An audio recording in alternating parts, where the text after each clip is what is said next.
You talk about your goals. You talk about your dreams. Maybe you even post them online. Bad idea.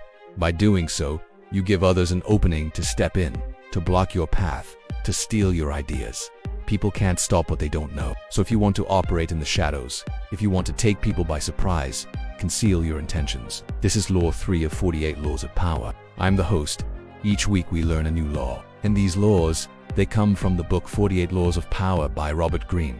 It's a study of power, of influence, of strategy. It's based on the ideas of real historical figures. Everything from Sun Tzu to Henry Kissinger. And today we're going to look at how to use this law in your own life. Why you should conceal your intentions. So why is it a good idea to keep things hidden, to mislead, to confuse? Well, firstly, when people know your intentions, they can prepare, they can organize to fight back. When Napoleon set out to invade Russia, he spent weeks spreading rumors about his plans, leaking false information. He wanted his enemies to believe that he'd attack from the east. And so when he actually attacked from the north, the Russians were caught off guard. Secondly, people may copy you. See, when you broadcast your goals, you inspire other people. That's a good thing, but it also gives others a roadmap to success. And let's face it, most people aren't out to help you.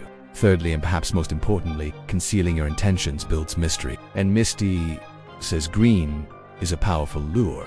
It gets people talking. It confuses them, distracts them, allows you to move without being seen. Now, if you've watched our videos on Law 1, Law 2, you might be worried about something. Conceal your intentions might go against serve others, could lead to a world of chaos. Well, Greene argues that Law 3 is actually about serving yourself first. In order to serve others, you need to have a clear goal, something that you're working towards. You can't simply stumble around with no direction.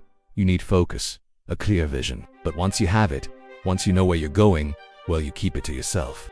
That way you won't run into unnecessary conflict. You won't give others a competitive advantage.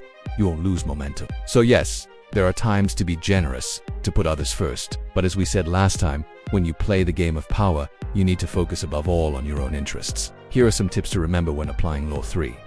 First, share your goals after the result, not before. This applies to social media too. Don't post your ambitions, post your wins instead. Everyone will be inspired by your wins, but they won't know what you're working towards. Second, use misdirection.